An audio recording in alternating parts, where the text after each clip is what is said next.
All praise be to the Most High God. The Most High God comes first. I am what you need. This stream is brought to you by L.I.V.E products.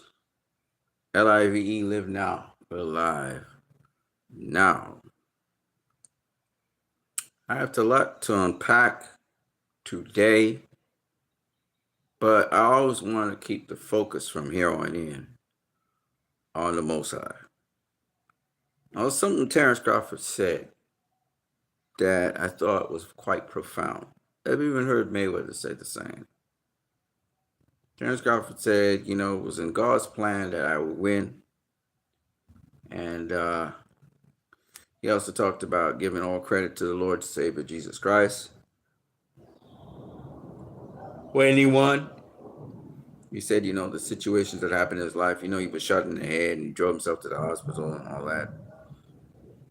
He knew he was here for a reason, for a purpose. He also spoke about how,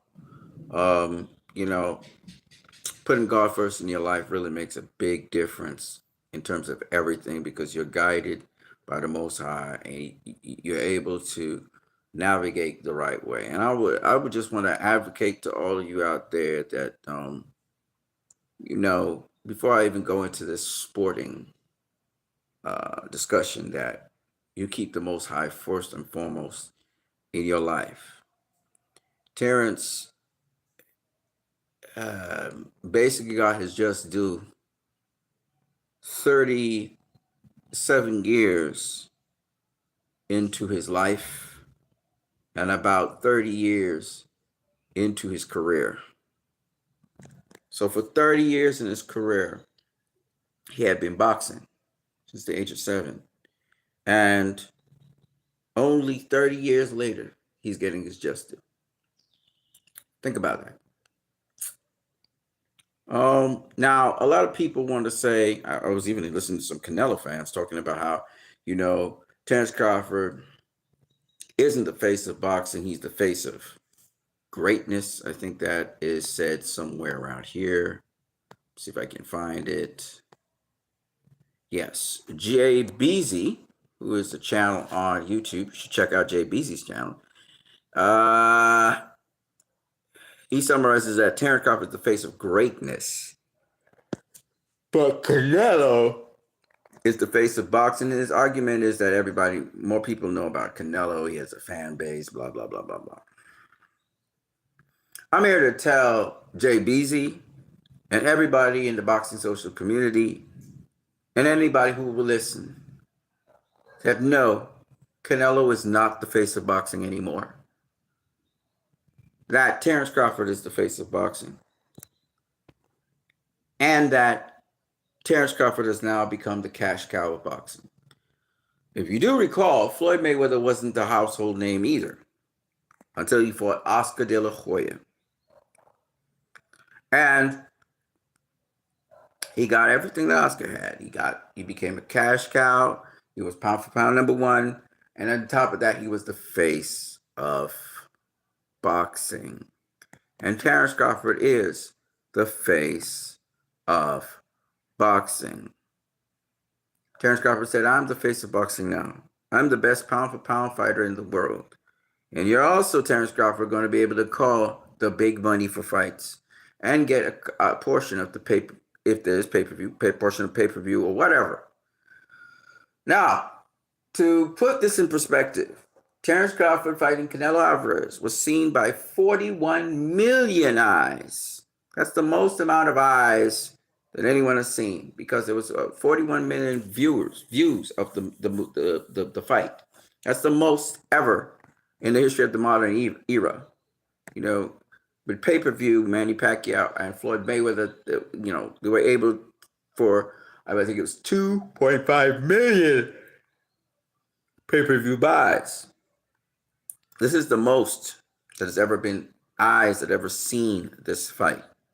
So when anybody tells you that Terence Crawford is not the face of boxing, that only the people in the boxing community know him, nope. Because a lot of people know Canelo, and because Terence Crawford beat Canelo, Terence Crawford is not like Dimitri Bivol. Let me explain. Dimitri Bivol was at 175. Canelo moved up in weight to face Dimitri Bivol. So there's an inbuilt excuse if Canelo loses that he was a smaller guy moving up in weight trying to be great. So it really reflects on Canelo more than Bivol that he tried to be great. In this case, Terence Crawford, daring to be great, jumped up 2 weight classes from 154 to face Canelo Alvarez. So the boxing world now knows who Terence Crawford is. Not the boxing world, sorry. The world knows who Terence Crawford is because this was the most seen boxing event in a long time. Okay? So that the boxing world knows who Terence Crawford is. Canelo's fans know who Terence Crawford is. The fans that only know about Canelo, but they don't follow anybody else, they know who he is because he beat Canelo, 1. 2, he moved up 2 weight classes to beat Canelo. 3, this was for undisputed. So it's a big event and a historic event. And for all those reasons, Terence Crawford finally gets to go on the big stage and show what he could do. And boy, did he show what he could do. I mean, he took the crown from Canelo. He's now the 168-pound champion of the division. He's the only champion. And as a result, you know how we know that Terence Crawford is the cash cow of boxing and God elevated him to that position? Because we now are getting people from all over. Virgil Ortiz, who's at 154, calling out Terence Crawford, saying he'd go up to 160 and fight him. We got Arslan Lara calling out Terence Crawford, come fight for my WBA belt. Okay? We got David Benavidez answering and saying, you know what, maybe I'll go down to 168 and fight Terence Crawford. We're hearing all these guys chattering about Terence. Because guess what? Canelo's no longer the only cash cow in boxing. He's going to still be a cash cow. If he fights, he's going to have his fan base. He's going to still make money. But now we have another cash cow in boxing, thanks to Turki Al-Sheikh, providing Terence Crawford with the opportunity of a lifetime, in which he also got his highest payday. Not to mention Canelo got his highest payday. Trust me when I say this, Terence Crawford is the cash cow of boxing. Anybody who faces Terence Crawford is about to get their highest payday. I said that in a stream before, but I need Jay Beasley to understand there's a new sheriff in town, and his name is Terence Crawford. And the next fight that Terence Crawford has, he's going to get paid good money. Okay? Good money. Higher than probably he's ever been paid before. Particularly if he goes in a campaign to become undisputed at 160. If he fights David Benavidez, you can bet your ass that's going to be a huge payday. Terence Crawford might get anything from between $60 to $80 million. So yes, Terence Crawford is that dude. Terence Crawford is the cash cow in boxing, and probably the biggest fight that Terence Crawford could have at this point in time would be him versus David Benavidez. If David Benavidez has the balls to go down to 168 and fight Terence Crawford, that would be probably the biggest fight and the hottest fight out there. Because again, here's the fun part about this one. David Benavidez is undefeated. David Benavidez is the regular WBC champion. Now, he's not the champion. The champion is Dimitri Bivol. But the thing about it is, now David Benavidez, if David Benavidez is thinking he can get his highest payday, the only problem with his highest payday is, he's fighting a guy that's not Canelo. This is not Canelo. Terence Crawford's different, okay? And he showed it by beating Canelo. Terence Crawford's a different kind of fighter. So if David Benavidez is going down there thinking he's going to weight bully Terence Crawford, overwhelm him with punches, beat him up and stuff like that, he's got another thing coming. Okay, this is a different kind of dude who can fight. He can box, he can do it all. And it would be a hell of an exciting fight if David Benavidez was to face Terence Crawford. Interestingly enough, Terence Crawford, when he was speaking to Stephen A. Smith, he was talking about David Benavidez probably coming in 200 and something pounds. The fact that, he's a very big guy. But he also mentioned that if he's not like Canelo, Canelo, he could see why Canelo, wouldn't face David Benavidez, because the guy's like coming in as a heavyweight, to fight you. And, he could take a punch and stuff like that. But I think what's interesting here is Terence Crawford's like, but I ain't going to duck or dodge the smoke. If he wants to come down to 168 and fight me, I don't have a problem. I already fought his brother and I knocked his ass out. So if David Benavidez grows some balls and really wants to make a big fight and make a lot of money, he could think about facing Terrence Crawford at 168 if he can make 168. Terrence Crawford doesn't believe he can make 168. He thinks he's outgrown it and he's adjusted to 175-pound division. But if David Benavidez wants to, come down in weight and face Terrence Crawford, all well and good. You know what I'm saying? Terrence will snatch his O. And I guess nobody can say anything about Terrence Crawford after that. He'd have defended his undisputed title against a guy who rightfully was supposed to get a shot at the title, but Canelo denied him.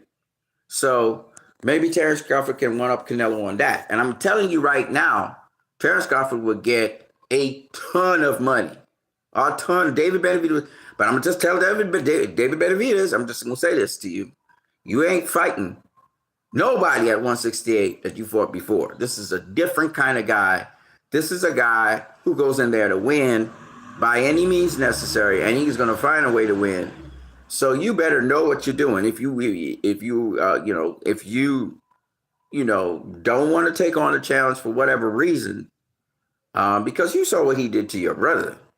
And yeah, you're not your brother. We know that. You're a better fighter than your brother in many respects now because your brother left boxing and all of that. And I saw Danny Garcia fight your brother, but I also saw your brother fight Jamal Charlo, and he gave Jamal Charlo a good fight, even though he lost. I mean, almost unanimously. Oh, he did unanimously lose, actually. But he did give Jamal Charlo a good fight, and he didn't go nowhere. He had a chin and everything. But I'm still going to say this. And Jose Benavidez was a good fighter. But say this, you're better than your brother. Obviously, you became more champion. You accomplished more and so on. And you're you're a little bit bigger than him. I would say you're bigger than him because he's just as tall as you. I think he's pretty rangy as well. This would be Benavidez versus Crawford part 2. All right. And trust me when I say to you, David Benavidez, you ain't faced nobody like Crawford. I'm just saying.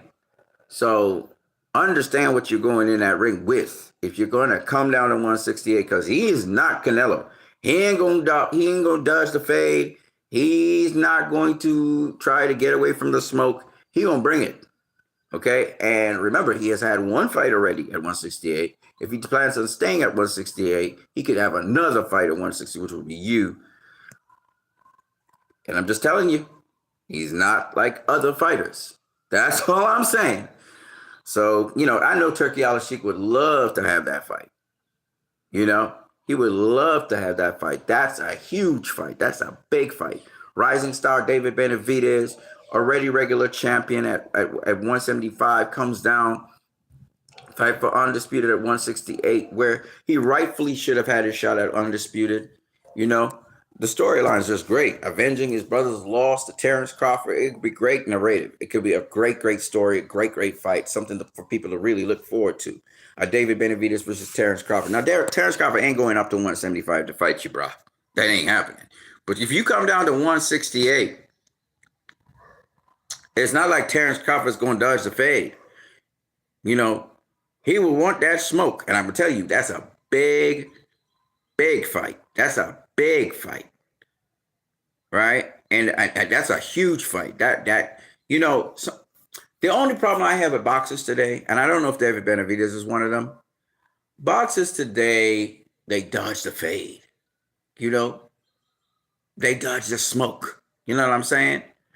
And the question is, will David Benavidez dodge the smoke if Terrence Crawford is willing to face him at 168? He's a big dude.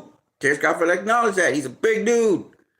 This guy might come in 190, 210 on fight night. He's going to be a big dude when he hydrates back up. Right?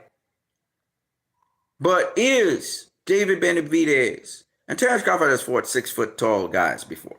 All right? So this is nothing new. But will David Benavidez take up that call seriously? People are saying this is ludicrous. But I'm telling you, the thing is, David Benavidez is the one that had to come down in weight. He wanted to come down in weight. He wasn't losing that much weight. He just had to lose up to the 175-pound limit. You know what I'm saying? And I think he's only had two 2 fights at 175. He's going on his third against Anthony Yard. I don't think, first of all, that David Benavidez after the Anthony Yard, he got a big problem on his hands though. Anthony Yard ain't no joke, right? So he's got a problem on it. Anthony Yard's bigger than him. You know what I'm saying? So that's going to be an interesting fight in and of itself. But the other thing is, David Benavidez is probably growing into 175 because to fight Anthony Yard, you don't want to lose weight such that you lose muscle mass. Like jump back down to 168 and fight Terrence Crawford. After you fought Anthony Yard. Now you would have been fighting bigger guys. That's the cool thing about it. But still, I don't know if he wants to just like jump, try to lose all that weight after fighting Anthony Yard, building on muscle and stuff. And take on that challenge that would be in front of him. That's the big question. Don't forget you can smash the like button and feel free to converse with me about this topic, right? Because people are saying that, Terrence Crawford, he is the face of greatness, but he's not the face of boxing. And that is nonsense. If you're the face of greatness, then you are the face of boxing. And come on now. Why is it that these Canelo fans feel that they can't give Terrence Crawford the credit he deserves? He is the cash cow of boxing now. He is the face of boxing, period. All right? And just to prove my point that he's the face of boxing, we saw Terrence Crawford, Tim Brady, Turkey Al-Sheikh in Allegiant Stadium after his win against and there are all the people in Allegiant Stadium against Canelo Alvarez. And Terrence Crawford was there with his belt and everything. And he was speaking to different people besides Turkey Al-Sheikh. He was also speaking to Brady, Tom Brady, okay?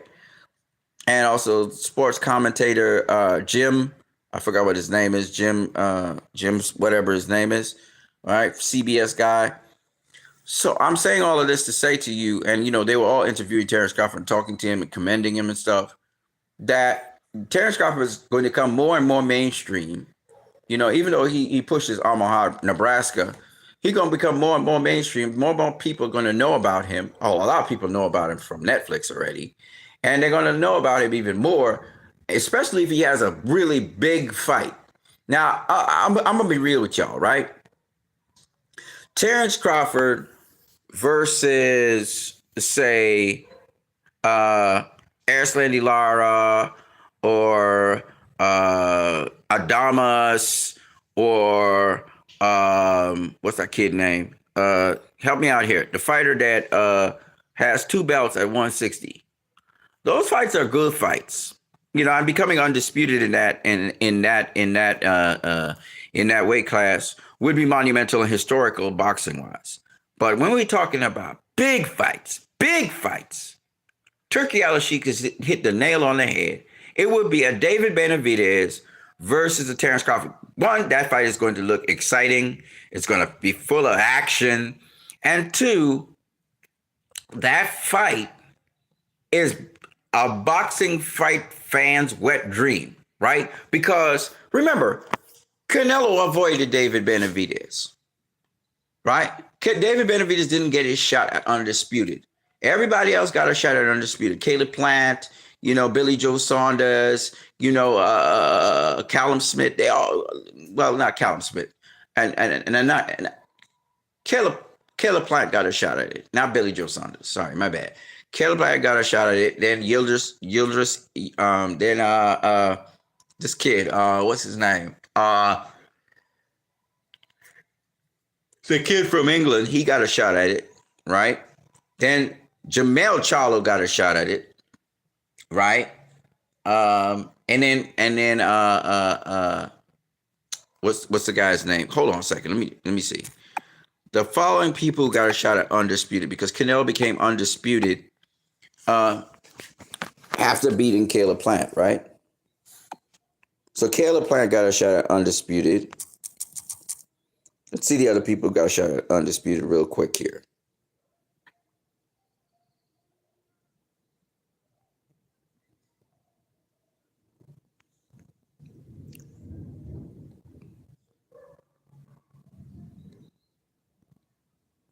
Okay. So here are the people that got the shot at undisputed, right? Caleb Plant got a shot at undisputed. Okay. Gennady Golovkin got a shot at undisputed. Okay. John Ryder got a shot at undisputed. Jermell Charlo got a shot at undisputed. Jaime Munguia got a shot at undisputed. Edgar Berlanga got a shot at undisputed. William Skull got a shot at undisputed. And then Terrence Crawford. So think about this for a minute. The man who should have gotten a shot at undisputed, who's now at 175, David Benavidez, he didn't get a shot over William Skull, Edgar Berlanga. I can understand Jaime Munguia. He'd been a world champion and, twofold over. So I can understand Jaime Munguia. I could even understand Jermell Charlo because he was an undisputed champion at 154. So was supposed to get his shot at Canelo. Finally got his shot at Canelo, even though it was at 168, which was not his natural weight class. And then, of course, he'd never moved up in weight. This was the first time he was doing it. So they didn't really know what to do and all of that. Right? You could say John Ryder deserves a shot at undisputed because John Ryder, again, was a fighter who we argue beat Callum Smith, right? John Ryder, we could argue beat Callum Smith, and then Canelo fought Callum Smith and beat him down. And Callum Smith at the time was the lineal champion, and I believe the WBA super champion. So John Ryder got his just deserved due to get a shot at the title again because you could argue that he was robbed when he faced Callum Smith. So I could get that. And then undisputed on top of that. And Ryder didn't lay down. He fought, right? Even though he got knocked down. Gennady Golovkin, that's probably a guy, his entire career, Gennady Golovkin, had been ducked and dodged by certain fighters. And now he got his opportunity. And Canelo's giving him a third try at 168 for the, undisputed championship that he had. So that's, again, Canelo gave Gennady Golovkin opportunities he did not get early on in his career. And also later on, Canelo fought him 3 times. If you think about it, Canelo was actually doing him a favor by fighting him a third time because Gennady Golovkin got paid for that. So again, Gennady Golovkin's not really a 168 pounder, but Canelo, obliged him. And then of course Caleb Plant. Of course, Caleb Plant was the IBF champion. So yeah, Caleb Plant got a shot at being undisputed. He deserved to have a shot at being undisputed. So I'm not arguing for Caleb Plant, Gennady Golovkin, even John Ryder, Jermell Charlo, Jaime Munguia. I'm cool with that. But Edgar Berlanga? Like straight out of left field? Why did this guy get a shot at the title? And of course, he just got knocked out, of course. Edgar Berlanga getting recently knocked out by, who was the dude that knocked his ass out? Hamza Shiraz. Hamza Shiraz knocked out Edgar Berlanga recently. Okay? So this guy, he did fight violently against Canelo, but still, and he got dropped and all that. But still, at the end of the day, why is this guy getting a shot ahead of David Benavidez? Somebody help me understand that. Then we had William Skull, good fighter, Cuban fighter, but why this guy over David Benavidez? Why didn't David Benavidez get a shot? And y'all will say, well, David Benavidez moved up to 175. He didn't think Canelo was going to give him a shot anyway. No, but the point is, this dude, William Skull, I think he was an IBF contender or something like that. This dude didn't provide an exciting fight. With David Benavidez, you get an exciting fight. At least Edgar Berlanga put on an exciting fight. Jaime Munguia put on an exciting fight. Mel Charlo didn't put on an exciting fight at all, right? He did get dropped, but he moved around the ring a lot. He didn't do much, right? So my point being, we could have had a David Benavidez in here. So here's my point. Terrence Crawford is now the undisputed king of 168. Terrence Crawford is also the face of boxing. Terrence Crawford is also the cash cow of boxing now. He inherited all those things. So if David Benavidez is thinking, David Benavidez, he's preparing for Anthony Yarde. So we can't have this discussion until he fights Anthony Yarde. And let's say he gets past Anthony Yarde. We could really have a serious discussion after that. We can't really have a serious discussion right now. He's preparing for somebody else. But I'm still going to put the framework down there so that people get what really is this. That if you're going to do anything that's natural consequence, yeah, you can do things for history books, fine. But if you want to do a big fight, you really want to do a big fight, You want to do a massive fight. You want to make Terrence Crawford a household name. He fights David Benavidez at 168. And remember, David Benavidez never got the opportunity to fight for undisputed at 168 because Canelo Alvarez never gave him the opportunity. And Crawford, now, mind you, David Benavidez is in line to also face Dimitri Bivol at 175. He's either going to face Bivol or I don't think he's going to face Beterbiev. I think he's going to face Bivol. So he's in line. He's the WBC regular champion right now or something like that.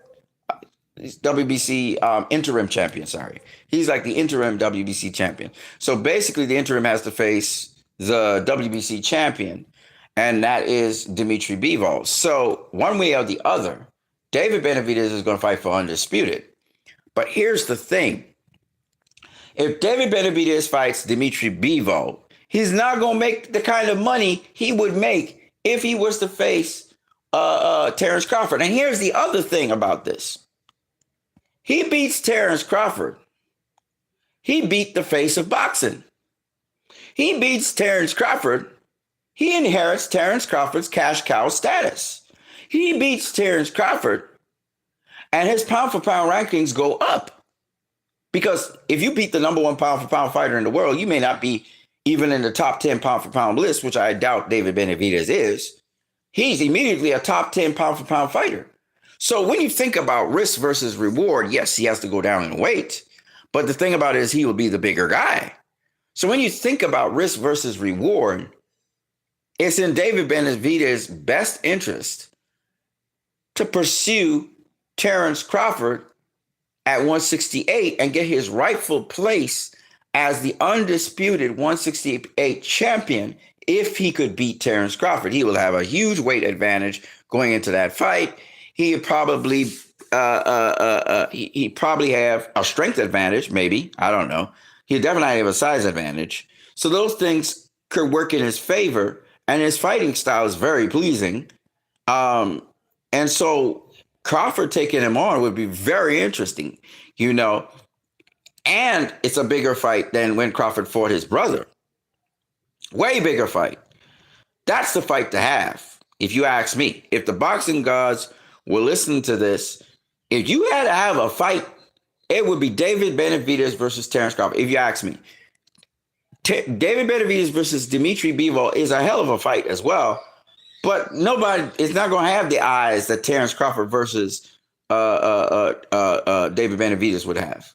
This is the big fight, and all roads should lead to this, but we don't know how it'll work out. I don't even know if David Benavidez would take up the challenge to face Terrence Crawford, because if David Benavidez decides to go down to 168 and face Terrence Crawford, I'm telling you, that's a huge fight. That's a mega fight. Okay? David Benavidez is a rising star. What is he? Now, 3-time world champion or something like that. Terrence Crawford, 5 divisional world champion. Is it 5 or 6? I'm not sure. Let me see. Lightweight, super lightweight, welterweight, super welterweight, super middleweight. Okay, 5 divisional world champion. I don't even know how many times how many times he's world champion now. It could be, I don't know, that's 8 and 1, 9. And then 4 is 13 and 1, 14. 14-time 5 divisional world champion. That's what Terrence Crawford is. Right? So that's what Terrence Crawford brings to the table. He's 38 years old. He'll be 38 years old if he was to face David Benavidez. That is a massive fight. That's a bigger fight than all those other fights for him to become undisputed. That's worth the value of 2 of his fights that he could have to become undisputed. Let's say, for example, he went down to 160 and he fought. Don't forget to smash the like button, people. I know all you guys are listening to me, and that's great, but you got to smash the like button. If he were to go down to 160, I'm just saying, of course, David Benavidez, he got to get past Anthony Yarde. That's a tough challenge in and of itself. Anthony Yarde's a huge guy, and he's strong. And every single fight he's had, whether it's Artur Beterbiev or Sergey Kovalev or whoever, He was beating the crap out of those guys. Sergey Kovalev didn't get knocked out, but he was one round away from getting knocked out against Anthony Yard, and then against Artur Beterbiev. Anthony Yard was big and strong. I mean, he was beating down Artur Beterbiev. Just experience again allowed Artur Beterbiev to beat him. So David Benavidez going up against Anthony, that's a tremendous challenge he's taking on. And if he gets past Anthony Yard, he has to get past him. That's going to be a hell of a fight. He gets past Anthony Yard. I think that it would be good for him to try to take on Terrence Crawford next. And whether he's successful or not, that's going to be a big fight.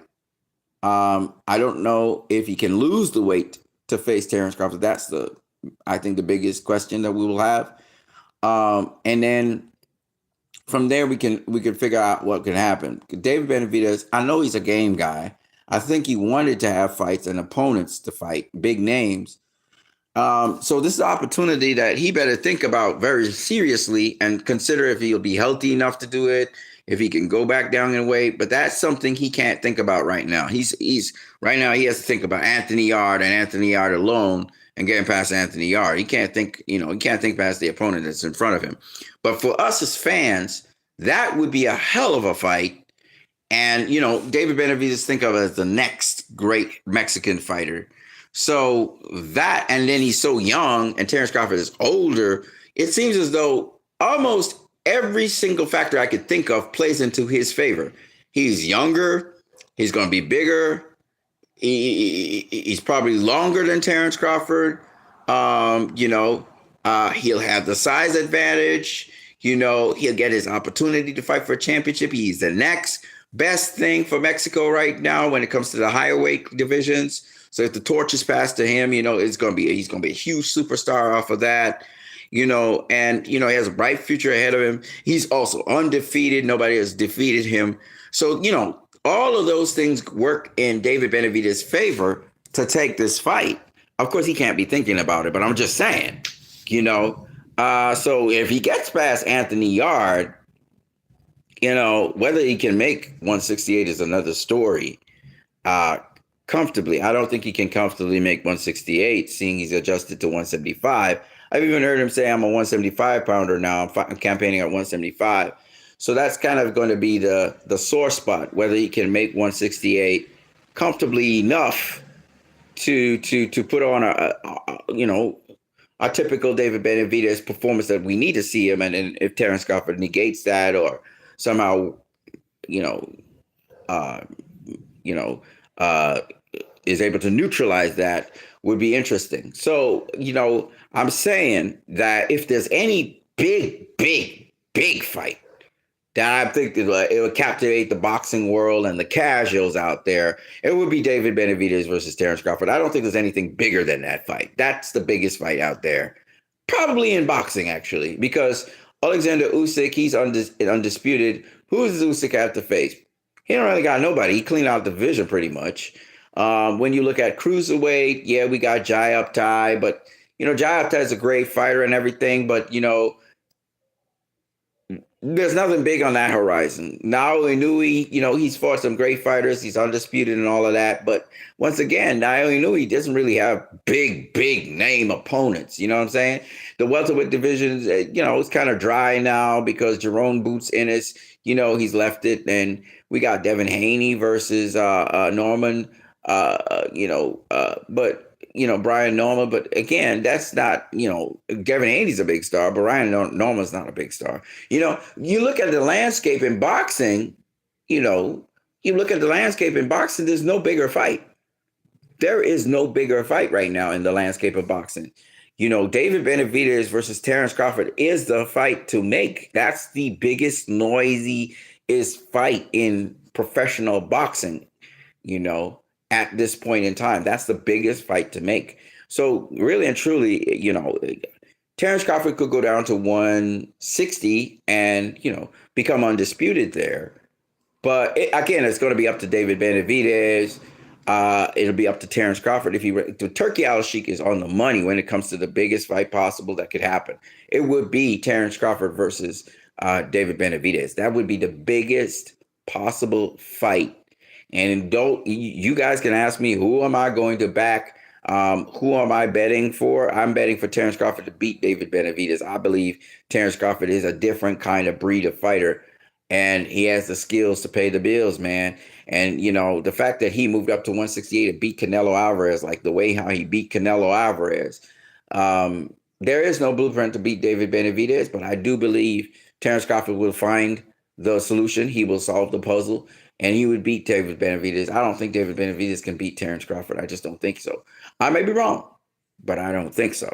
But when it comes to risk versus reward, there's so much up end to David Benavidez coming down to 168 and facing Terrence Crawford. Of course, he has to keep his eye on the ball, which is Anthony Yarde in front of him. He can't be even thinking about Terrence Crawford right now. He has to focus on Anthony Yarde. That's the guy in front of him. He has to defend his championship against Anthony Yarde. So he really has no business even speaking on this potential fight that could happen. But if he does beat Anthony Yarde, if he gets past Anthony Yarde, they need to have a serious discussion on this fight. This is the fight to have in boxing. And this is the fight that is the biggest possible fight you can make in boxing today. If you guys think there's a bigger fight, please let me know.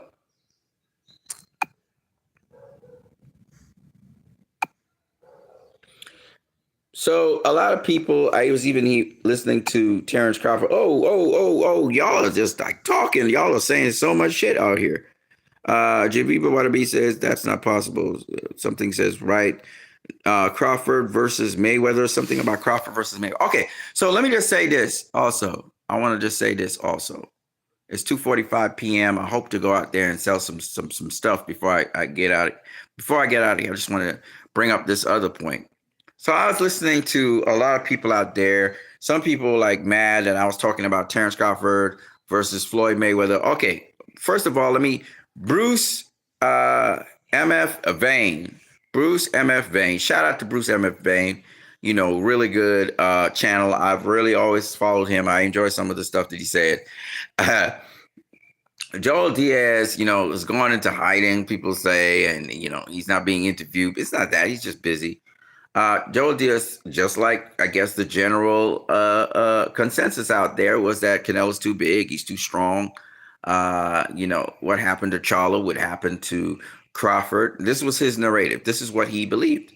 And he was proven wrong. Now, I wouldn't call him delusional. I wouldn't call him a delusional Mexican trainer. I wouldn't throw Joel Diaz under the bus like that. Joel Diaz trained Timothy Bradley. Joel Diaz knows his boxing. But I think because of what he saw with Charlo, he thought this was going to happen also to Crawford. And let's just make up a couple of things abundantly clear. Okay. When David Benavidez fought Demetrius Andrade,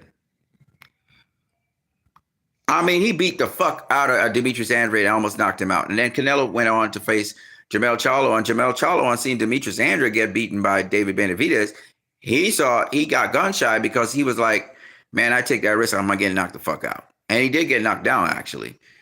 So, and Canelo is so much more surgical than David Benavidez is. And so, having seen that, Jamel Charlo, got beaten down. The other very important thing is, yes, Demetrius Andrade had fought in two weight classes prior to him moving a third time up in weight to face David Benavidez. And it was a hell of a fight. And I thought Demetrius Andrade would have a chance. What I didn't expect was, and I heard him saying it, but I didn't believe him, that, he still wanted one more fight to acclimatize to the weight.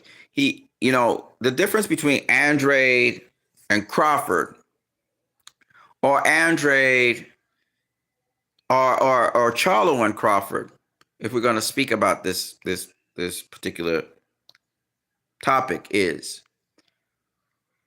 Charlo had never moved up weight classes.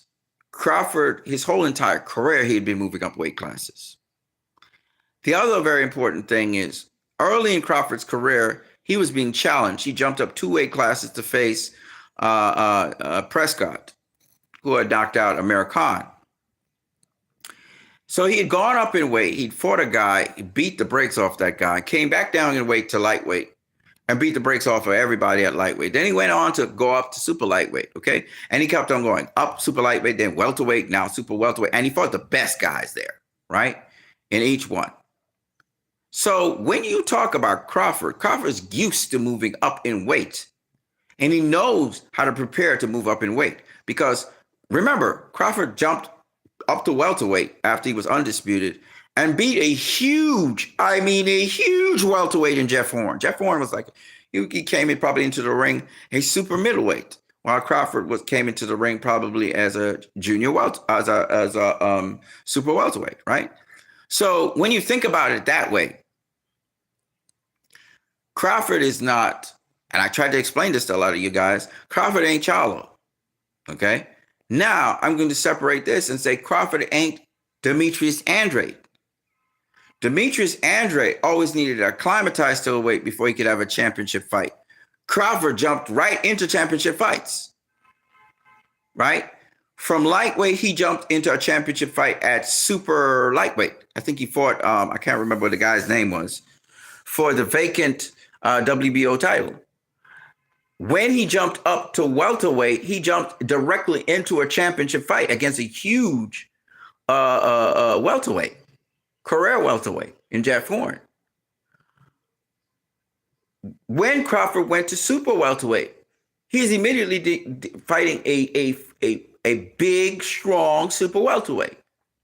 When he jumps up now to super middleweight, he's fighting a seasoned super middleweight who's been at super welterweight for a good while.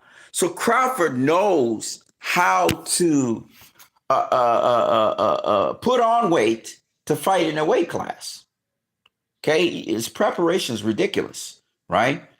And that's what separates Crawford from guys like Demetrius Andrade and Jermell Charlo, right? Who don't necessarily know how to jump directly up in weight to the best fighter there and be acclimatized to that weight before going to fight. And then remember, if Crawford fights another fight at super middleweight, let's say against David Benavidez, for example, he's going to train to make sure that he is,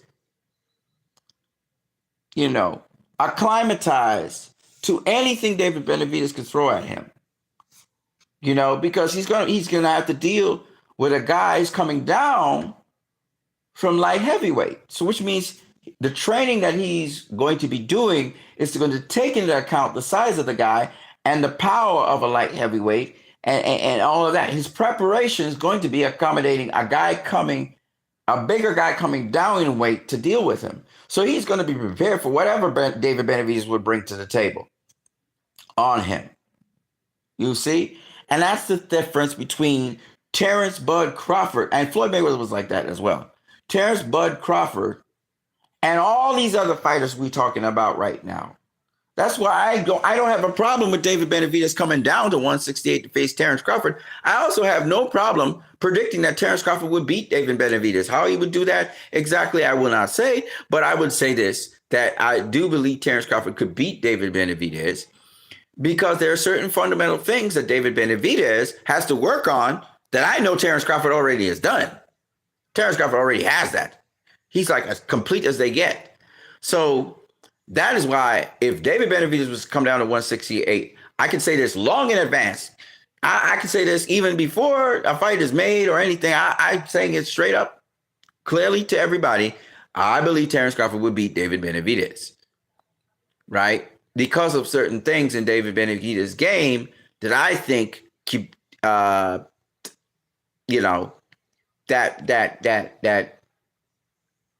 will work against David Benavidez, right? Because in my opinion, boxing is not about size particularly. Yes, there's size limits. Like I don't expect Terrence Crawford to go up to a heavyweight and fight Usyk, for example. I don't expect him to do that.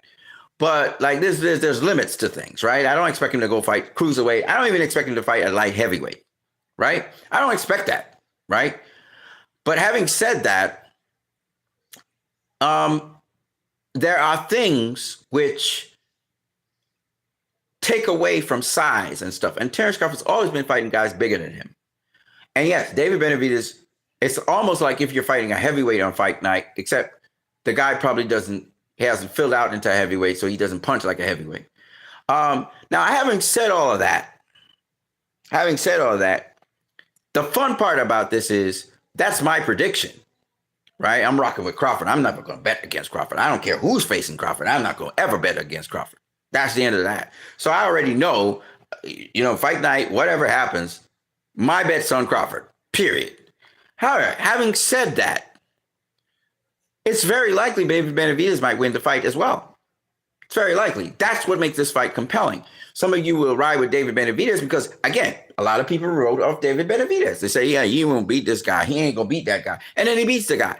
So he's a guy that's also has something to prove. He's a guy that's been written off a lot. He's a guy on the verge of superstardom either way. Whether he loses or wins, he's probably going to be a superstar regardless. So the question really is, because this is a very compelling fight and it's going to be a big fight. The question really is, if David Benavidez, this is a big if David Benavidez gets past Anthony Yarde, let's say he does, will this fight be made? That's a $100 million question. Will this fight be made? Because that's the fight to happen.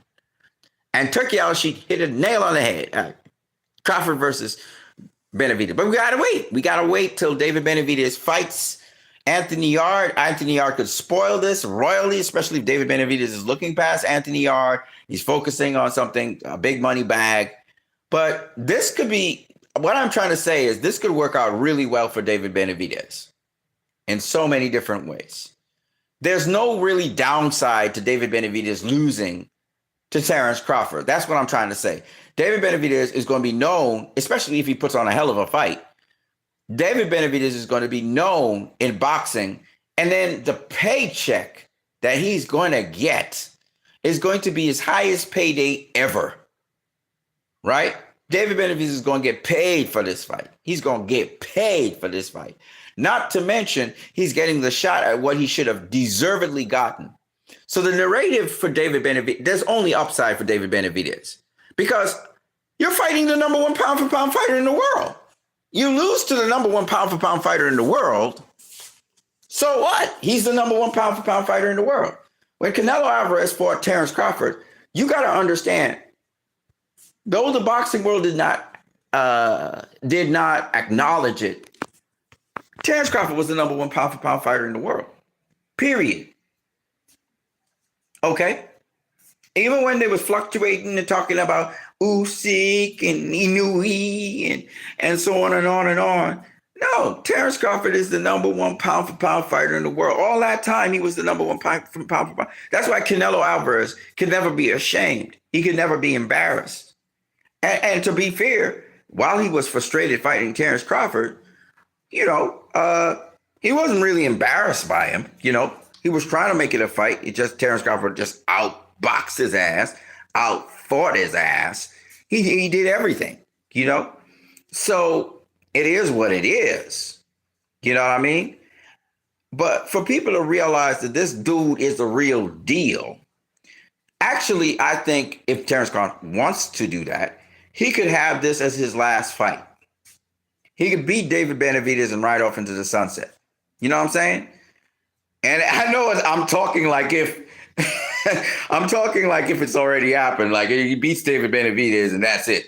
And nobody can say anything. It's like what, right? Or he could beat David Benavidez.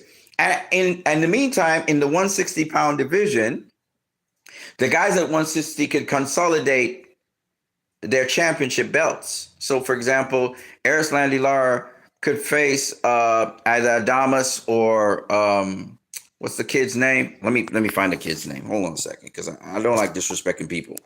I forgot the kid's name. Let me get his name. Hold on a second. I'm gonna get it. I'm gonna get it.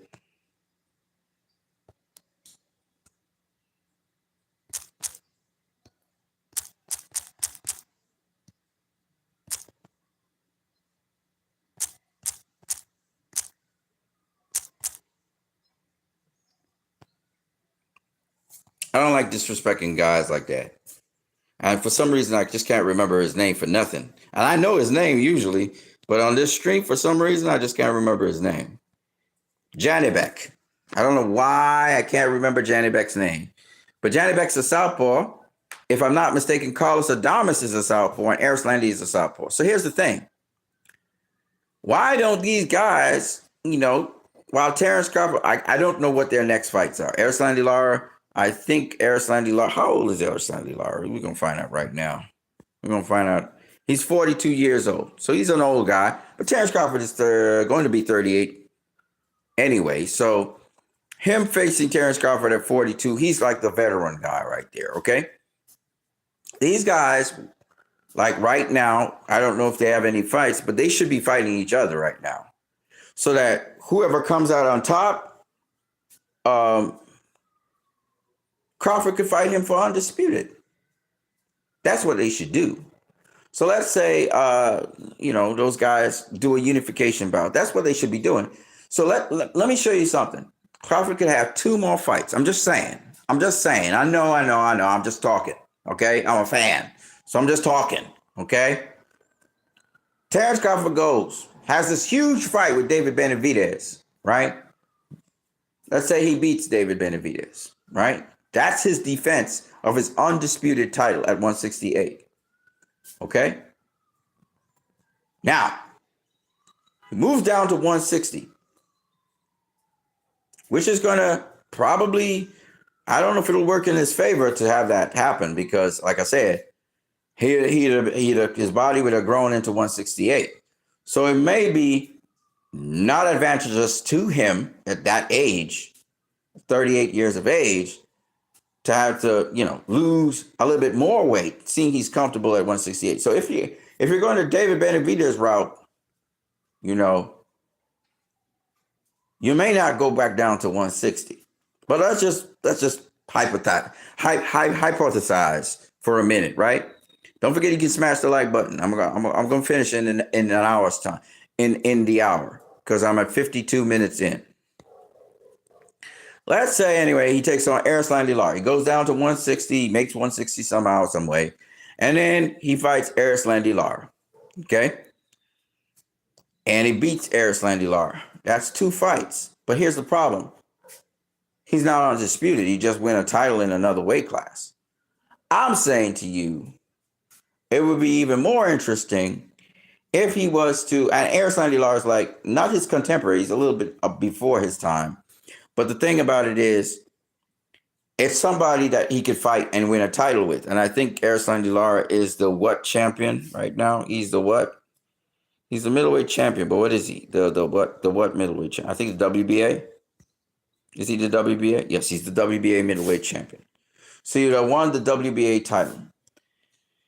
The problem with this is Terrence Crawford would have to fight another fight if he wanted to become undisputed, which is whoever, let's say Adames let's say Erislandy Lara. In the meantime, he fought Adames, right? So that Adames, if I'm not mistaken, Adames is let me see what he is. He's a WBC champion. Let's say Lara fought Adames. One of them won, either Lara or Adames won. If Terrence Crawford was to fight that guy, he would be the unified WBA WBC champion. And then he could face Janibek, who would be the IBF WBO champion. But it would take Crawford 3 fights to do that. So that means, what I mean by 3 fights, he would have to fight David Benavidez, then he'd have to fight the winner of Erislandy Lara, let's say, and Carlos Adames, and then he'd have to fight Janibek. So there's 3 fights in all. What we really want to do is see Terrence Crawford fight 2 more fights. We don't want him fighting 3 fights. We want him to fight 2 more fights.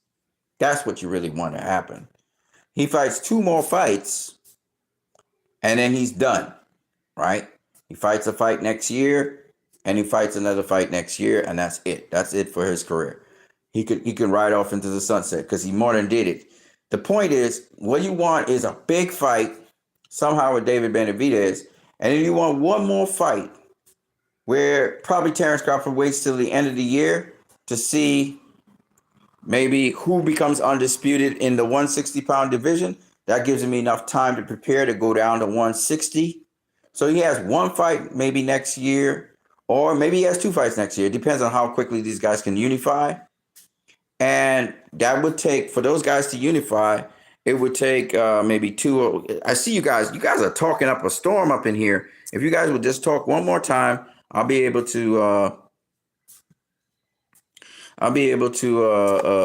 Address you. Let me see how you guys just leave your comments right now, and I might be able to address you. Now, I asked this question, and I'll ask it again. Pretty Boy Floyd versus Terrence Crawford. Who wins and how? Some people ask. It's a great question. It's mostly for fans. It's not. I heard Bernie, Bernie, the boxing bully. He was talking about, he didn't see Floyd come out and congratulate Terrence Crawford. That's an interesting question for real. I saw also that Floyd was also. I don't know how true this is, but it could be fake stuff. But they had Floyd donating to the IDF. If he's doing that, man, fuck Floyd in that respect, because you're supporting a genocide. But if not, and that's just fake news, then okay. But anyway, back to the thing. I think Floyd won money, as we all know, on Terrence Crawford versus Canelo Alvarez. I think Floyd knew that Terrence Crawford was going to beat Canelo Alvarez. And how I know this is because Floyd was in the camp of Terrence Crawford, making sure that he beat Canelo Alvarez's ass. He wanted to make sure, see with his eyes, make sure Crawford was on point. And I know that Floyd has been, in the background, advising Terrence Crawford how to make moves, business moves, and other things. He's somewhere in the background. I'm not saying that he's doing anything, but I could see, when Boots Ennis came up, and they said Boots Ennis was in, Canelo's camp sparring with him. Well, here came Floyd. Floyd suddenly popped up in Terrence Crawford's camp, and we saw Floyd and Terrence early on in the year with Eddie, the zone guy, Matchroom guy, Eddie, whatever his name is. I can't remember his surname for nothing right now. I just blanked out. So they all three of them were there, and they were joking with each other and stuff like that. So all I'm saying is that I truly believe that Floyd has always been honest and straightforward with Terrence Crawford. He always said Terrence Crawford was pound for pound number one in the world. Terrence Crawford just proved that point, that he's pound for pound number one in the world, by jumping up 2 weight classes to super middleweight. You could argue, like some people say, he jumped up 3 weight classes to super middleweight because, he was just a fight before at welterweight. You know what I'm saying? So, Floyd, I believe, is very supportive of Terrence Crawford. Yes, I haven't seen him come out and congratulate Terrence Crawford openly. And I think that's because he don't need to. I mean, first of all, you congratulate guys who are up and coming, like how he congratulated Devin Haney, how he told Devin Haney, keep your head up, champ, and stuff like that. The younger fighters, they need that, that encouragement and stuff. Terrence Crawford's an established fighter. He's a vet. Floyd don't need to say nothing, but of course, congratulations are in order to Terrence Crawford. I have said it on my channel. Not that Terrence Crawford needs my congratulations, to be honest with you. And again, Floyd Mayweather doesn't have to openly say everything that he needs to say. I'm sure he contacted Terrence Crawford and in private, congratulated him about his fight. He didn't need to always make a public statement about that, if you know what I mean. And of course, Canelo is a part of Floyd's legacy as well. So, Floyd's kind of trying to not, he's not trying to, the word I'm looking for is, he ain't trying to disrespect Canelo at the same time, even though he disrespected Canelo before, saying he was easy work and all of that. But he ain't really trying to disrespect Canelo like that. So, he's trying to, like with the Errol Spence thing, he ain't trying to disrespect Errol. You know what I mean? Terrence Crawford beat Errol Spence. He didn't try to disrespect Errol Spence. He had to walk that tight line. While in the meantime, he's back in Terrence Crawford. He's back in Terrence Crawford. He's like, this dude is the real deal. He knows what he. But yeah, he also hadn't really congratulated. Bernie the Boxer was right. He didn't, openly congratulate Terrence Crawford. I'm sure he called up Terrence Crawford and congratulated him afterwards. But I guess they already knew that he was going to beat him. Clearly, Floyd knew that Terrence Crawford was going to beat Canelo. And he just showed by, hey, look, I put my money on this dude. I knew this dude was going to win. I knew he was going to win. He's like, my money was on him. So I'm just saying that, Floyd Mayweather knew, for example, that Terrence Crawford was going to beat Errol Spence. He pretty much knew that it was going to be, how Errol would take it. He wanted to make sure Errol could take it and stuff like that. Floyd knew who Terrence Crawford was, and he knew what Terrence Crawford could do. So now, having said that,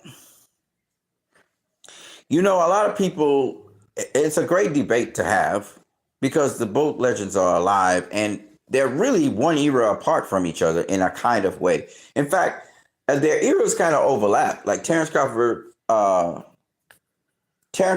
came up in the Floyd Mayweather era. You know what I mean? And, he came, and then, there was the Andre Ward era for a brief moment in time. Then it was Canelo era. And then, Crawford basically took over after that. But nobody really acknowledged what he was doing because, again, he couldn't really get the fights that would really establish him as that guy. Now, he got a pick of the crop. A lot of guys are going to be hopping, skipping, and jumping to get in the ring with him. And not because of his skill, but now because they feel like they could become the cash cows. They could get to the money, the big money. They could be the big name. So, of course, there are going to be a lot of guys coming at him. Even though he's 37 years of age, he's going to be 38 tomorrow, I believe, or I think the end of the month. And what I got to say about this? Well, for me, as a boxing fan and so on, and I'm going to wrap this up because I know I'm probably an hour in now. Yeah. I'm going to say this as a boxing fan, okay? This man, God bless this man with the opportunity to be the face of boxing, and, that's the one thing I like, shout out to RJ Jenkins. What's good, my brother? Kristen Gaines says, oh, Brad Wilson says, hi. I can't see the rest of the stuff. It comes in. If you guys keep on commenting on here, I'm going to see the comments and I'll be able to answer you guys a lot more. Okay. So I'm going to just move my what you need to the corner there. I need to have a black background so I can see everything and just kind of go through as much as I can of your comments. Because I see you guys commenting a lot. I just am not able to address you because the comments pop up for a minute and then disappear. And I have no way of keeping them on display. I'm sorry about that. But yeah, my contribution is on reflection, I was saying, man, Crawford versus Benavidez, I think that's the big fight. That's the massive fight. That's a massive fight. Turkey Al-Sheikh, he was able to see that real quick. Like as a fight fan, he was able to see that real quick. That's the mega fight. And the question is, can he get David Benavidez? Well, first, David Benavidez got to get past Anthony Yarde. Let's say he does. The question, of course, you can't do that in boxing. I can, as a fan, do that, but he can't do that. But let's see, that could be the big money fight for both David and definitely for Terrence. And that might be the fight to pursue. And then maybe Terrence, fights for undisputed at 160. He might have to wait a little bit or maybe adjust himself to the 160-pound limit and come down in weight and try to fight for undisputed at 160. Janibek, Adamas, and Lara are there. So if those guys get consolidated and somebody becomes undisputed there, we could be looking at Terrence Crawford becoming a four-time undisputed champion in 6 weight classes, which would be fucking crazy. RJ Jenkins says Benavidez is too big for Bud. I don't think so. I don't think so at all. I don't think so. And Terrence Crawford even said, and I'm down for that. He even said that in a podcast. He said it. I'm down to fight David Benavidez. I mean, he's a big dude, but I'm down to fight him. You know what I'm saying? We're talking RJ Jenkins, Benavidez at 168.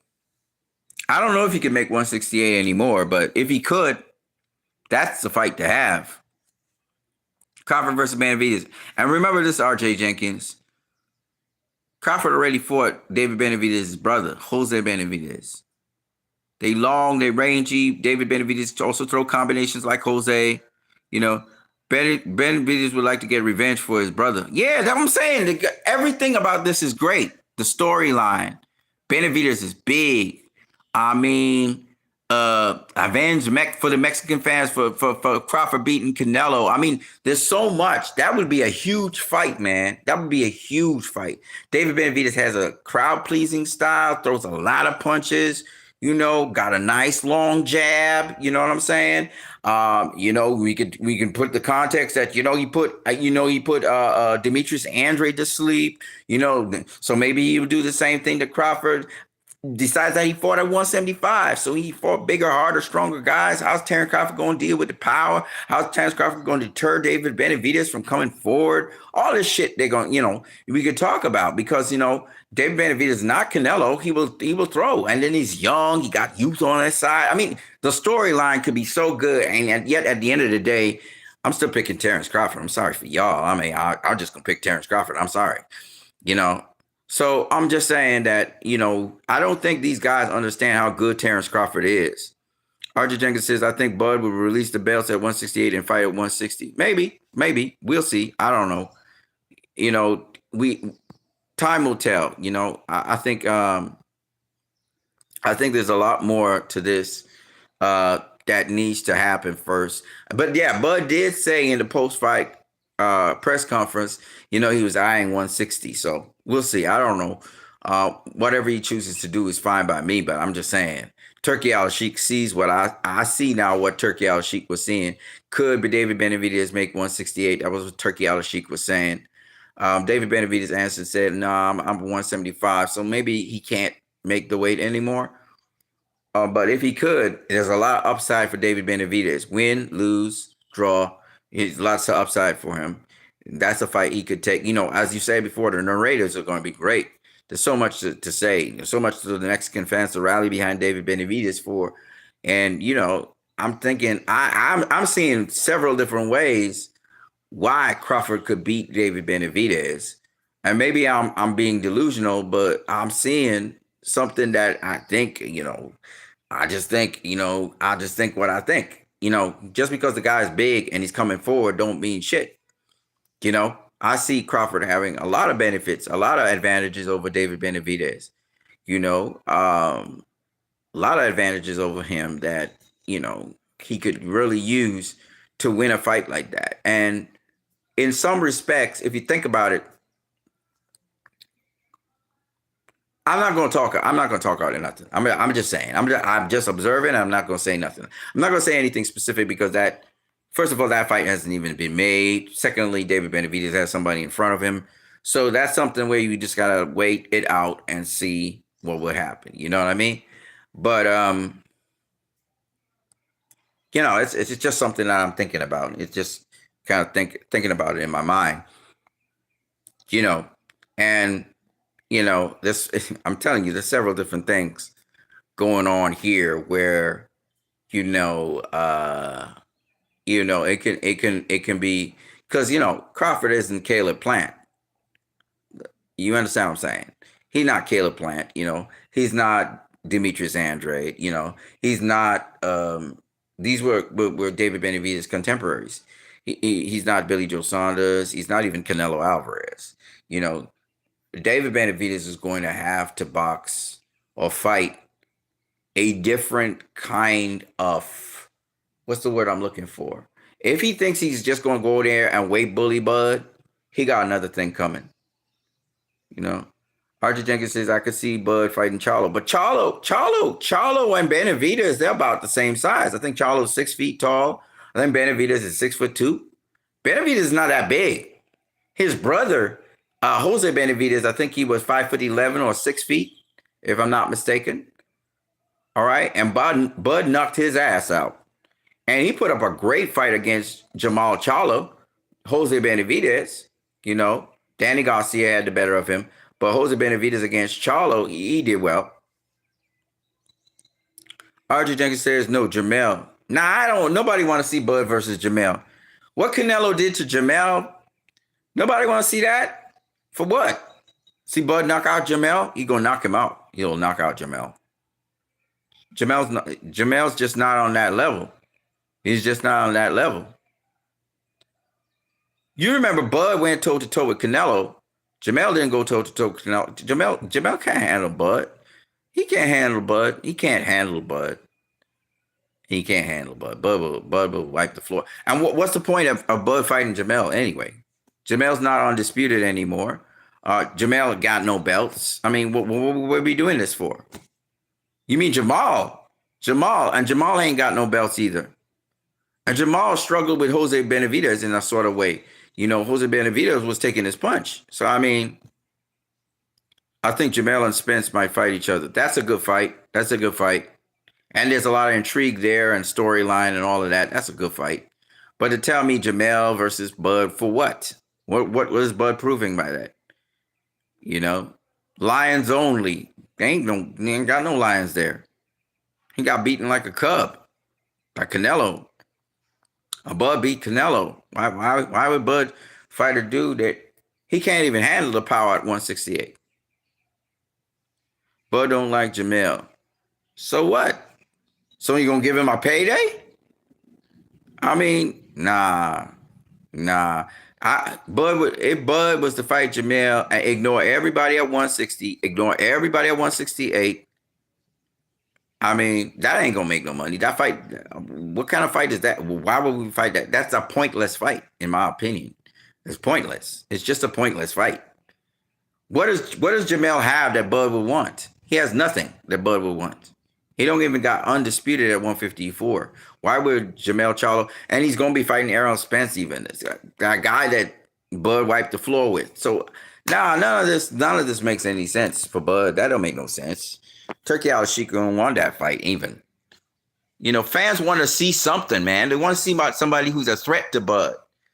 And they think David Benavidez is that guy. For real. They think David Benavidez is that guy. That's the fight, man. David Benavidez versus Terrence Bud Crawford. So, because Bud's going, I'm telling you, man, if that fight ever happens, Bud's going to beat David Benavidez. You could take that money to the bank. I'm never going to bet against Bud. That's what I'm telling y'all. David Benavidez is big. That means there's more body. There's more of him to beat on. That's what it means. And don't get me wrong, David Benavidez has very good defense for his style coming forward. He has very good, and he can box a little bit going backwards. But I'm telling you right now, I know y'all don't see it, but I see it. David Benavidez is just a bigger version and not as good a version as Errol Spence. And I know y'all gonna say, no, homie, they totally different styles and everything. Think about what I'm saying. Think about what I'm saying. He a longer version.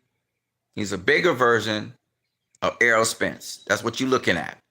And if Crawford trains and builds up himself to deal with a 175-pounder coming down to 168, he will beat David Benavidez. And he'll make it look sensational. Look at Shakur Stevenson versus, what is his name? Hold on a second. I'm going to tell you.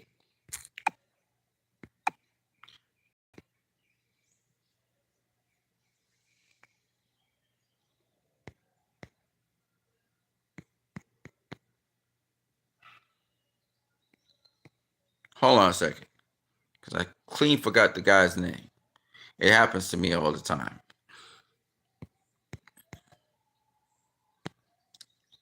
William Zepeda, right?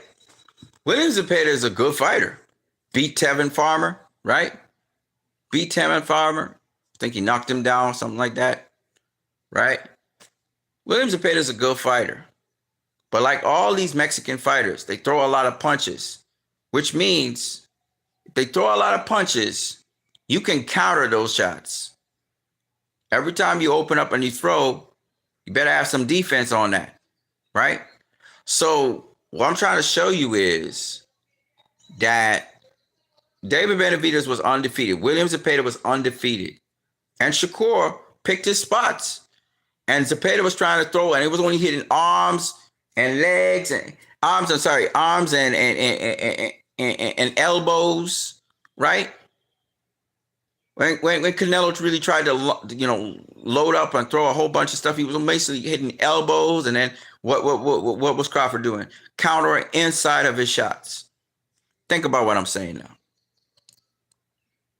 The Mexican fighters, they still, as much as they're kind of good inside and stuff like that, I'm telling you, man, Crawford will piece together David Benavidez. He'll piece him up. Of course, he's going to have to stay on the outside a bit because David Benavidez has a long, rangy jab, and he has quick hands. You know what David Benavidez don't have quick? You know what? I ain't going to break down that fight. I'm just telling you, dog. That David and Goliath stuff, trust me on this. Trust me on this when I say it. Crawford would beat David Benavidez. Because y'all looking at David Benavidez as a Goliath. Crawford ain't seeing him as a Goliath. He's seeing him as food. He's seeing him as more space for me to land my punches on him and use my defense on him. That's all that'll happen. I'm telling you. I'm telling you, man. That's a fight winnable. That's a winnable fight for Crawford. Easy. I'm not saying easy, but you know what I mean. Guys who like to throw a lot of punches, and I know they can be selective in how they throw their punches and stuff like that. I understand all that. But guys who like to throw a lot of punches have to remember that you're throwing a lot of punches, but you are opening up yourself for counters, And we've seen it time and time again with Floyd Mayweather. Floyd Mayweather used to limit guys who big punches, lots of output, tactical even with how they get to close the distance to throw their punches and stuff. But, there's a way to offset so many different things in boxing and neutralize so many different things in boxing. You know what I'm saying?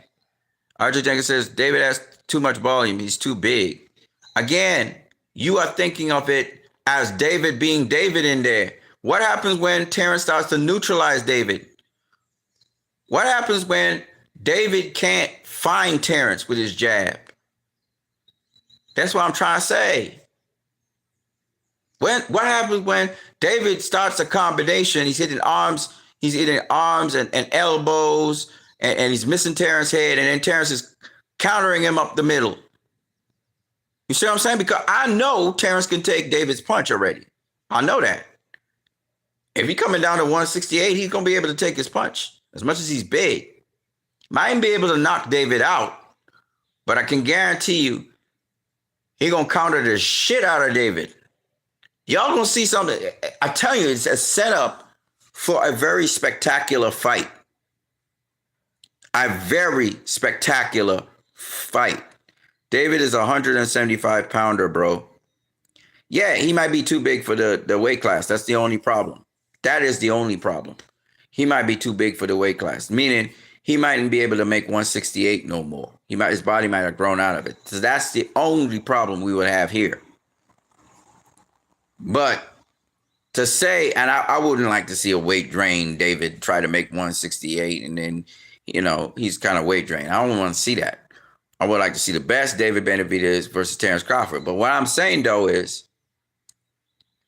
that, I believe Terrence Crawford could beat David Benavidez if he came down to 168. The best version of David Benavidez. I'm not talking about, a weight drain David Benavidez. The best version of that. I think the styles will match up. I saw him beat David Benavidez's brother. And the problem David Benavidez's brother was having with Terrence was finding him. He couldn't find Terrence. And they had some good exchanges and stuff, but he still couldn't find Terrence to really land what he wanted to land on him. Even though he was trying to throw combinations. And his brother does the same thing like David. They throw a lot of combinations. But you can't throw a lot of combinations. All you're doing is hitting air or arms or elbows. You're not chopping down the body. And the jab to the body, Terrence knows how to sidestep that shit. You catch him once, but you ain't gonna catch him all the time. And Terrence is really good on the inside. He has a great inside game. I'm telling you, man, he chopped down that boy like an oak tree. I got Terrence Crawford beating David Benavidez if there was ever a fight at 168. I'll say that right now. This is a different chess player, man. Terrence played chess, not checkers. He's not going in there and just throwing caution to the wind and throwing punches, you know? So that's all I got to say about that. I don't know if David Benavidez can, if he can make 168. That's the question. But if he could, oh, shit, that's a big fight to make. That's a big fight to make. And that's what Turkey was asking. Could David Benavidez make 168? That's a big fight there. You know, that's a big fight. I'm just saying. And the king of 168 right now is Terrence Crawford, right? He the king of 168. He's undisputed king of 168. So come down, check out the king, David Benavidez, if you could do it. After you finish with Anthony Yarde, of course you focus on Anthony Yarde right now, but you know, I don't want to put anything in his mind, but he could come down, check out the king of 168, see if he presses luck to see what he could do, see what he got. You know what I'm saying?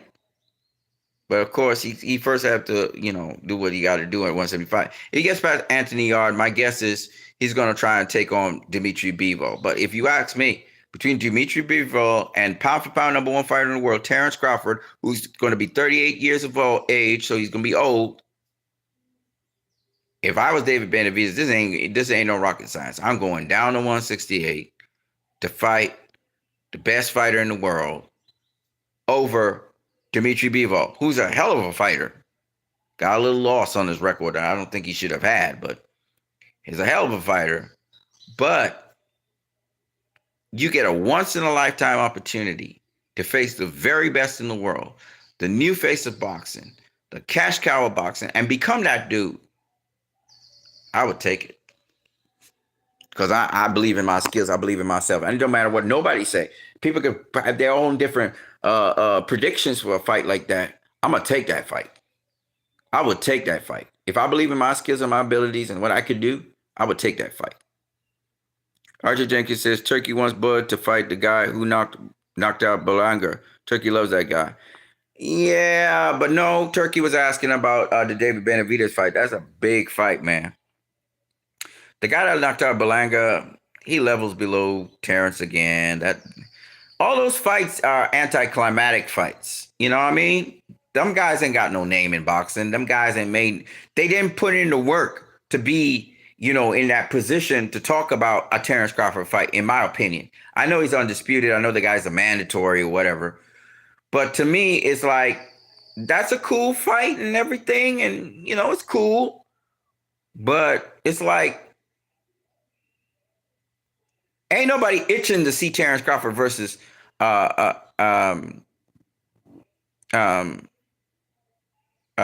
whatever his name is. I can't remember his name. Oh man, I'm disrespecting this dude right now. I forgot his name. I can't remember the guy's name for nothing. But you know, it begins with H, of course. It begins with H. I think Crawford beats Canelo. I think any Crawford beats Canelo. Crawford's right hook takes away. The thing about it is, right, that y'all limiting Crawford to Canelo. Like, y'all think that's it. Crawford beat Canelo, and he don't need to beat no other 168-pounder or whatever.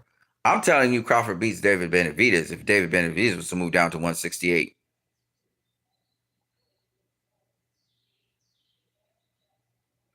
I mean, Crawford beats any Canelo. I think Crawford beat anybody at 168. Anybody. I'm just saying, though, it had to be somebody who's worthy of it. That's why Turkey was looking at David Benavidez. Yeah, okay, David Benavidez not really at 168.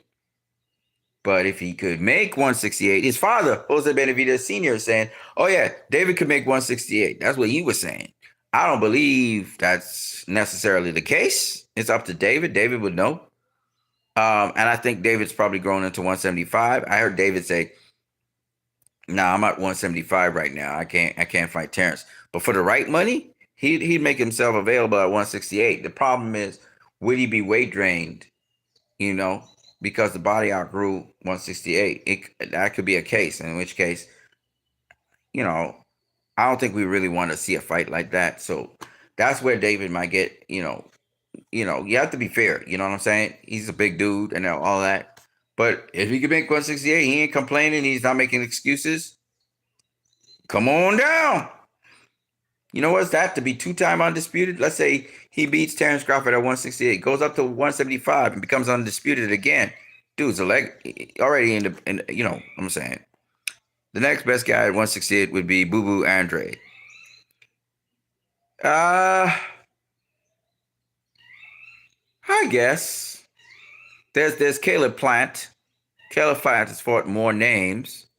Thing is, Boo Boo has gotten beaten by David Benavidez. He's going to be coming off a loss. I don't think he's fought any other fights and he's won any other fights. So that's the sad thing about Boo Boo. Like, Terrence Crawford is 37 going on 38. He doesn't have time to fuck around. He probably has 2-3 fights left. So it's like he's trying to, make the biggest possible fights he can in his career and ride off into the sunset. He's not going to be like, trying to fuck around. Okay, let's fight Boo Boo.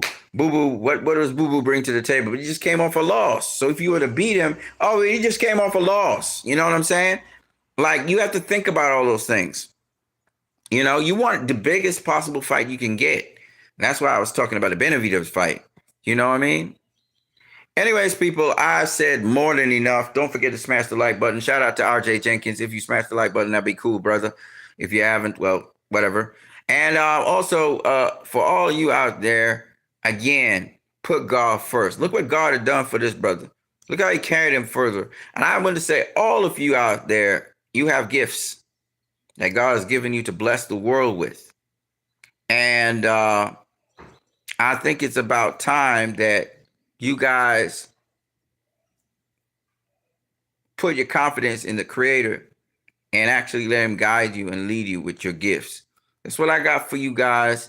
I am what you need. It was a blessing talking to you guys. RJ Jenkins in the building and all the other people who made their comments in the building. Shout out to all of you out there. Terrence Crawford is the face of boxing, though. It's not Canelo. Whoever's saying that, y'all need to stop. Okay? Shout out to Christopher Smith, man. Bye, brother. And I'm gonna say this also. Canelo's always gonna have fans, and shout out to Canelo and his fans and his dedicated fans or whatever. But y'all need to understand something. That it's okay for somebody to pass the torch to somebody else. Yeah, we didn't see with Floyd like directly because he never got beaten by nobody. We didn't see it with Andre Ward directly because he didn't get beaten by nobody. But to see these guys, like, for example, promote and to encourage people, fighters, younger fighters, to give back, to back certain fighters, that's how they could pass the torch as well. You don't only have to pass the torch by fighting somebody and getting beaten by them. You can pass the torch also by encouraging people and saying, look at this guy and declaring this guy's pound for pound number one and that kind of stuff. You know what I'm saying? So consensus, in other words, by the greats. And I think Terrence Crawford is that dude. The torch has finally been passed. Canelo's passed off the torch. Terrence Crawford. I think if you guys are asking me about the future of Canelo, which is a whole other stream, I think Canelo can still fight on. I think Turki Al-Sheikh wants Canelo to fight Hamzariz. Is it Hamzariz? I can't remember. It was Hamzaria or something like that. I can't remember what his name is, but Hamaz or I can't remember. But anyway, he wants him to fight that dude still, even though the dude is in contention for a world title. Canelo has a lot of fights he can still fight. A lot of people who still want to fight him. I would say a good fight for Canelo would be Demetrius Andrade, because there are two fighters that Canelo did not face in his career. Okay. He faced Jermell Charlo. He was supposed to face him. He faced him. I don't think Jamal Charlo wants anything to do with Canelo, to be honest with you. I don't think he wants that fight. He had offers to fight twice, and he turned them. And somehow, some way, he wiggled his way out of them. So I don't think he's interested in fighting Canelo. I think he wants to end his career probably undefeated or whatever. I don't know. But I wouldn't waste my time with Maul. I would look at Canelo maybe facing Demetrius Andrade, and probably ending his career either with a rematch with Dimitri Bivol for undisputed at 175, or if he wants to have an easy fight, he could have an easy fight with, whoever. Or he could take on David Benavidez. Maybe they do it at a catch weight or something. Canelo used to fight at catch weights. They're doing a non-title fight, but at a catch weight. Or for David Benavidez championship fight, but at a catch weight. Or maybe at full-fledged 175, whatever. And right off into the sunset. You know what I mean? I think Canelo basically has 2 more fights. I think he would invest in. If he ends in 2 more wins, fair play to him. You know what I'm saying? With Terrence Crawford, I think he has about 2 more fights in him as well, maybe 3. He keeps his body in great shape and everything. So, fair play to him if he, whatever fights he participates in. Yes, I see he has an interest in the 160-pound division. But we are yet to see where this all leads. There's a lot of variables there. But if you ask me, if you want to see excitement for boxing go to a peak, and make this the best year in boxing, or make an announcement that, Benavidez will be facing Crawford, and it's going to be crazy, man. It'll be off the charts. I think that's the biggest fight in boxing if that happens. Because Haney versus Norman, that's not a big fight. Tank versus Jake Paul is some kind of circus act, and it's an exhibition, so we don't consider that. Mayweather versus Tyson, again, that's an exhibition. We don't consider those fights. Those are outside of professional boxing. We want to see professional boxing fights. We don't want to see, just, exhibitions or, fights with big names, but not necessarily people who qualified and did not work their way up the professional ranks in boxing. So that's what I got for you guys. I'm what you need. You guys have a good one.